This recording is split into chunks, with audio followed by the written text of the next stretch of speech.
Why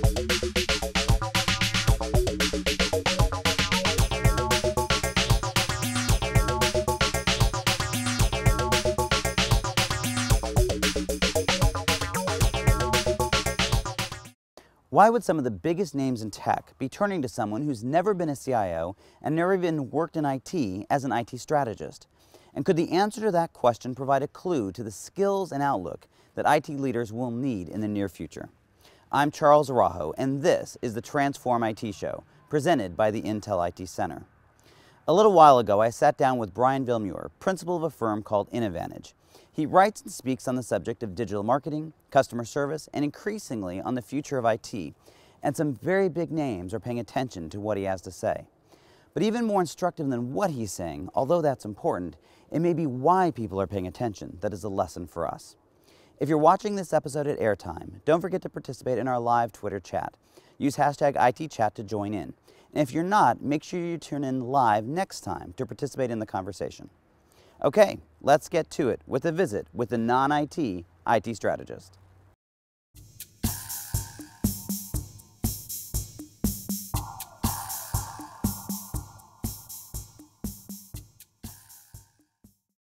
I'm here with Brian Vellmure, Principal and Digital Innovation Leader with Innovantage. Brian, welcome to the TransformIT Show. Thanks so much for having me, Charles. So I want to start with your career journey in that it's a little bit unusual, I think, in that you were never a CIO, you've never worked in IT, and yet, at least in my opinion, a lot of important people, companies, some of the most well-known technology companies in the world, in fact, are actually turning to you as at least what I consider an IT strategist. And so tell us a little bit about your background, what's led you here, and why you think maybe some of these companies are starting to look at you in this way. I have never worn the hat of CIO, but most of my career has basically straddled business and IT. I started in the world of ERP consulting, and so got to learn a ton about what was happening in the IT world and how information was coming together, and at the same time had a rapid learning curve to understand how all of the different departments in an organization came together. And so for me, as a young guy, learning about business and IT at the same time, it catapulted me into a deeper understanding of how all of these things intersect, and things aren't narrowed to just functional silos or IT silos. Everything is interconnected. So I think the way that I framed my career early on, it taught me a lot about how data, IT, and business intersects. So do you consider yourself an IT strategist? I don't know that I would consider myself an IT strategist. Certainly I understand enough, and I think what I've done throughout my career is I've been able to connect the dots between what's happening in IT and what IT is trying to achieve and what business leaders are trying to achieve, whether that be sales, marketing, customer service. So what I find fascinating about that, though, is that while you may not, clearly, and I've read some of your work and I've seen the people that have hired you, and our viewers can go look that up on their own. But these are big, big names that are asking you to write pieces very specifically about the future of IT, which is someone who comes from IT and is writing about the future of IT. I kind of take offense to that. I mean, so sorry, I'm on your turf. I apologize. Why are they coming to you? I mean, what do you think it is about your background and your approach to things that's causing them to come to you? Because I think it's actually very telling for people in IT about what the future may hold. Once upon a time, I played football at the collegiate level and was seriously considering going into coaching. And I had some coaches that had coached at the professional level, big Division I schools, and I asked them, hey, where should I go from a career perspective? Would you recommend that I go coach at like in the ACC or the SEC or Pac-10 or what have you? And their recommendation to me was go spend time at a small school. Because when you go to a small school, you'll actually understand how things really work. If you go to a big school, you'll just get a very, very narrow slice of what's happening. So go somewhere where you can add a lot of value. So for me, if you transition that into the business world, I've been able to work in the back office, in the front office, look at technology, and so I have this macro view and I understand how things are being connected. Why people are coming to me, I find that actually very, very interesting, and I backed into it. In 2007, I had joined Twitter. I didn't really understand what was happening. I went to visit a friend from high school who was working at a startup in Sunset Boulevard, and he had this thing on his screen, and it was just sort of the streaming, what we now know as an activity feed. And I said, "What's that?" And he said, "Well, you know how when you're in high school and you're just listening to the radio, the baseball game during your homework, it's just kind of ambient noise. It tells you what's going on. And I said, yeah. He's like, that's sort of what this is for our company.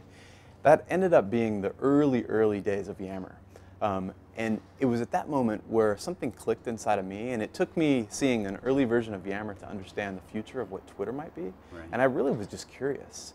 Because as I began connecting the dots, I began to think, knowing what I know about how business works and how the internet works and how IT works, like, this is actually going to transform our world pretty dramatically.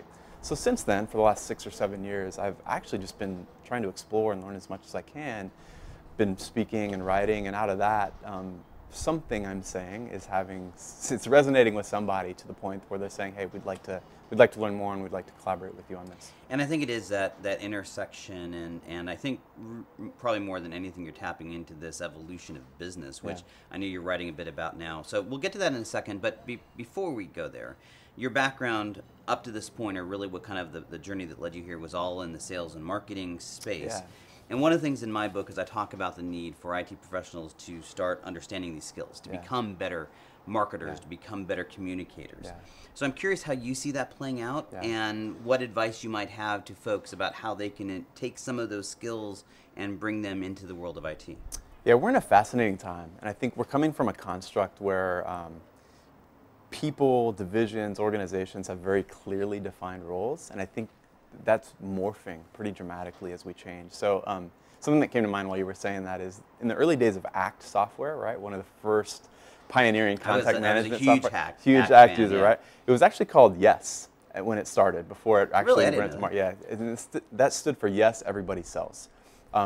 Because, to your point, I think everybody has some level of salesmanship in their role, right? In order to have some level of influence, contribute some value, you've got to have the basic principles of sales. And if we were to simplify this down, and hopefully I'm not pissing off too many salespeople, but it's actually really about understanding what the person across from you is actually trying to accomplish, and then constructing something of value back to them. So if you think about it in those terms, absolutely, IT needs to do that, and I think there is a strong argument. I agree with you that more now so than ever, IT needs to learn how to understand what's happening in the world out there, understand the capabilities of the organization, and then construct the value proposition and present it in a way that business leaders understand. Absolutely agree with you. Yeah, I do think. I think it's really a talent, a skill that we diminish in IT. We kind of, and I think because there's so much selling that goes on from the outside of IT into it, we kind of have this almost disdain for it, and yet it's a shame, because it is this definite skill. So I want to shift gears a little bit, where when I asked if you would be willing to be interviewed, you said your one request was that we did it with kind of an ocean setting, and so here we are at a yacht club with this beautiful harbor. But so tell us why. What is the connection with the ocean? And because I know there's some reason that connects to your view of where business is going. Well, I just really wanted to brag to all of our friends across the world, across the country. They're sitting in snow right now, and we're sitting here in 85-degree weather in Newport Beach. That's the real answer. If I were to, however, draw an analogy, you know, I live in Laguna Beach, or you live in a coastal community here. We're here, so we're around the ocean, and I think when I begin to think about how that relates to business, the swell and the tides are always changing. You know, my son's a big surfer, involved in surf culture, and you can actually head out to the water, surf the same spot, and it's totally different day by day. The tide may be higher, the swell might be different, the wind might have changed things, and so what you did yesterday to catch the waves, the place that you were catching the waves might be totally different than today, which will be totally different than next week. You know, it was not too long ago that not too far from here, there's 25-foot swells coming in here, and pro surfers were flying in from around the world, and if you were to go out 2 days ago, it was totally flat. There was nothing here. So things are constantly changing, and I think it's an analogy for business today, that we need to not just assume that, hey, here's our program, or here's what we do, and this is what we're doing. We need to, more so than ever before, sense and respond. So understand what's happening, take note of the landscape, and then respond, because the place where the wave, the place where the break is different just about every day. I think that's really interesting, because we talk a lot about the velocity of change, which I think is true, right? The pace of change is dramatically different than it was just 10 years ago. Without a doubt. But I think what the analogy that you just raised is really interesting, because it's not just that things are moving faster, It's coming from all different directions. Right. I was out sailing the other day and we had what's called a cross swell, right? This swell coming from two different directions, and it just completely threw you off. Right. And I think that's it's a great analogy for what's going on with our business leaders and our IT leaders today. There's so much change coming from so many directions, they don't know what to do, right? Yeah. So how do you play that forward as you see this evolving? How can people respond to that? So I think if I look at IT, which is what we're talking about now, so without a doubt, the role of IT and IT management, IT leadership is changing pretty dramatically. You know, the availability of technology capabilities to everybody is sort of leaving the IT leader going, well, what do I do now? What value do I add? And I think if we change the construct and remove the title and remove the hat and look at this to say, well, what's actually happening here? And how do I actually provide value here? Here it comes into your selling, piece. Then I think we begin to actually understand where we can create new value and understand that whatever you're doing, whatever your role is today, and I could look across industries, I could look across titles, that 3 years from now, that'll be archaic, it'll be obsolete, right? So you got to constantly learn. In fact, I was just having lunch with a friend of mine who's a big land broker, and he said he was on the phone with some of his friends up in Silicon Valley and how just things are moving so fast, and the amount of automation that's being used in that business is actually consuming a lot of the jobs on the lower end of the totem pole, and it's forcing people to learn more. And so I think, sure, that's true for IT. I think there's an argument that's saying that's happening in marketing, and that's happening, in the blue-collar jobs, and it's happening all over the place. And it is opening up new jobs. But what it's forcing us all to do, regardless of your role, is to constantly learn and get out ahead of the curve, because the path of technology is constantly churning forward. So we've all got to race ahead and understand, well, if technology is now taking care of this part of my job, what can I do to get out in front, use my critical thinking skills, use my creativity to actually invent something new and create value to the new ecosystem? So in some of your recent writing, you've been writing about the we're being assaulted by exponential change, I think is how you wrote it. And I think that the question is, as IT leaders, and not just CIOs, I view IT leaders as running up and down the organization. How are they responding to that, or how should they be responding to this exponential change and this assault of it? I mean, I think that that is the big challenge in front of IT leaders as individuals of just dealing with this onslaught. Yeah, so very simply, I mean, and it's not a simple answer, but the way that I would articulate that is, traditionally IT has been, they've been responsible for understanding what the business is trying to accomplish and then saying, hey, here's how we can power that with information technology. I think the shift is now that the business leaders, first of all, have a lot of capabilities that they can access without IT. The users are walking through there they're bringing their own devices that are arguably better than what IT is providing. And so all of a sudden, IT leaders asking themselves, well, how do I support all this, or how do I manage it? And I think a grab to say, no, we're going to try and hold on to control, I think those days are over. I think where the IT leader is well positioned, if you think about it and you flip the whole equation, not that they're being marginalized, but once those line of business leaders, and I deal with them every day, the CMOs and the VP of sales and CEOs, once they get into trying to consume these capabilities, these technology capabilities, they soon realize, like, man, there's a lot going on here that I don't understand. And they don't really want to. And they don't want to, and they say, like, man, I don't really have the time or to invest to understand how data comes together, how all these cloud services and APIs, how I can get them to connect, and all. I need some help, right? And so some of them are turning and saying, hey, I don't like my IT department, I'm going to hire my own IT folks to come on board under me. Or if an IT leader is well positioned, they can raise their hand and say, hey guys, I can help because I know about all this stuff. And if they were to invest in understanding what's possible from a business perspective and put on their strategy hat, and if they don't have it, invest in learning that side of it, now they can get out ahead of that business leader and say, guys, here's what's possible. Let me invite you into this conversation because it's an exciting new world, and guess what? It's my world because I'm the IT leader. Which brings us back to why I think some of these companies are viewing you as an IT strategist, or at least treating you that way. And I think it speaks to a certain extent of maybe a little bit of prescriptive advice here, and you can tell me if you agree with it or not, and if so, how would you respond to it? But I think to a certain extent they're looking at you as this IT strategist because you're coming from the outside. You don't have that inside view of this is how IT is always run, this is how we always do it. You've come at it from this perspective of the customer experience and from how do you drive sales and marketing and all the things that drive business value, right? And so that's the perspective. And so I think, at least in my estimation, part of the lesson that you would bring to us as IT professionals is that we need to start acting a little bit more like that outsider. I mean, does that make sense to you? And how do we do that? So I think as it relates to me, you know, I think what I'm able to do is hopefully connect dots from domains that are seemingly disparate or disconnected. And you know, a couple times during this conversation, I've thought of Google. As we're talking about IT strategists, and if we're talking about, you know, marketing leaders and sales leaders, what is Google? Right? I mean, what is their business? And the quick answer is IT is search engine. But the reality is you know what, they've got all kinds of stuff going on. They've got driverless cars, and they've got balloons up in the air, and they're doing cancer research, and they're doing all these different things. And so I think to answer your question,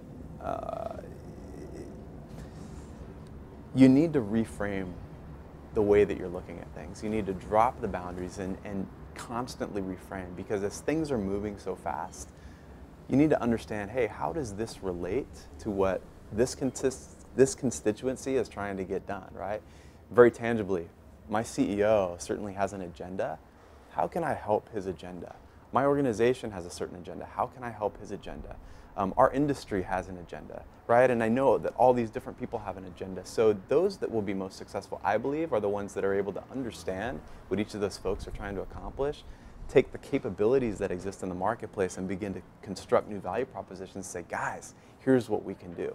And whether that person has IT manager or CIO or VP of sales under their title, I don't think it matters. And I think that will matter more. That will matter less and less. It's all about identifying the needs and bringing the best of what you have to offer. If maybe I'd probably have to force you into it, but if I were to somehow force you that tomorrow you're going to start a job as a mid-level IT executive, what's the first thing you would do? If you were now, your career was IT, you were an IT person just like me, what's the first thing you would do on the job? I would go to my executives, the folks that I report to. I'd go to my peers. I'd go to the folks beneath me, and I'd try and get an understanding of who those people were. I tried to get an understanding of what they were trying to get accomplished and what they're trying to get done. And I would immediately spend more time with line of business leaders, right? I would get to know the marketing folks and sales folks and customer service folks, and I would try and understand what they're trying to accomplish. Certainly, I would keep my head down, and when I got hired, I'd have a certain amount of things on my checklist. I would make sure that those... Don't be politically correct. No. I mean, those would absolutely be done with excellence, because that would buy me an audience of credibility, right? But at the same time, I would be looking to innovate and to bring new ideas and to bring new value to all of those other constituents. And I would actually be looking to bring them together. Absolutely. Without a doubt. I think roles are becoming more transient, more project-based. I think we'll see a fragmentation of lots of different work roles or titles, right? Hybrid roles. The full-time and contractor, I think there'll be a continuum of different mixes. Which makes it pretty confusing if I'm trying to climb the corporate ladder. I mean, it almost sounds like there isn't a corporate ladder. Yeah. Look, I mean, from my perspective, screw the corporate ladder, because you have unlimited opportunity out there. We are at a time where things are changing so fast that a guy like Perez Hilton, one guy, can all of a sudden be more influential than major media companies that have been around for 40 years. So not everybody's going to be able to do that. It takes a special talent, but there's a continuum of folks that can live on that cycle. But it is a lot harder. You've got to continually reinvent. You've got to continually reconsider. You've got to put all of these pieces together. And guess what? What you did yesterday, it's going to be obsolete in a very short amount of time. I think it's probably the hardest message for most IT people to hear is that as we go down this road to this future, it's a future that I think you and I both believe is inevitable. It's happening right now in front of us. It's not an easy future, right? There's no skating, there's no coasting, there's no just doing your job and doing okay. It's going to take that kind of energy. So let's wrap this up here. What is the one piece of advice that every IT professional leader who's watching this episode should take from you today? So in addition to some of the things we've already talked about, I think it's incredibly important right now for IT to get out of IT. Shed your IT clothes. You've already got it. It's within you. You know the capabilities that you have, but try to understand what your business is trying to accomplish. Try and actually understand your marketplace. And I think if you can understand what's happening in the market, if you can understand the capabilities and the goals of your leaders, and bring the best that you have already innately with technology, and you can use that technology to begin to construct answers to some of the problems that they're trying to solve, I think you're positioning yourself really, really well to add a whole lot of value to your organization and beyond. I think it's great advice. I think that everyone who's watching the show can learn a lot from what you've just shared with us. So, Brian, thank you so much for being with us today. Thanks for having me, Charles. Wasn't that an interesting perspective from outside of IT? I believe that Brian's message for us is both hopeful and a cautionary tale. We need to be prepared to adapt as our future unfolds. If I can sum up his message, it is that we must shed the artificial wrappings of our roles, our titles, and even our identity as IT people. He believes that in the next few years, those titles and roles will become insignificant. But at the same time, this represents a huge opportunity for IT leaders. In his opinion, as an IT leader, you are in the best position to bring people and teams together during this time of upheaval. You just need to be willing to shed your IT clothes to do it. I think that the advice is spot on, but it can also be confusing. How do you act as this technology and IT leader, but shed your IT clothes? What does that really mean, and what does it look like? And so that's your challenge. How can you rid yourself of your IT clothes, step out and act more like an outsider, and yet still manage to position yourself as the go-to technology expert? If you've joined us live, I'd like to invite you to take our morning action challenge. Watch the hashtag ITChat for the link and pick the morning action you're going to take tomorrow. Also, make sure you check out the resources that both the Intel IT Center and we at the IT Transformation Institute have made available for you as you navigate your future. You can check them out at www.intel.com/ITcenter and on our website at www.transformingit.org. Finally, as a loyal viewer of the Transform IT show, don't forget to take advantage of the special offer from Intel to get a copy of my book, The Quantum Age of IT, Why Everything You Know About IT is About to Change, for 50% off. And if you're one of the first to register for the next show, you might get your copy for free. So another episode of the Transform IT show is in the books. Thanks for joining me, and make sure you join me 2 weeks from now for the final episode in this first season of the show. I'm Charles Araujo, and together we can change the world of IT.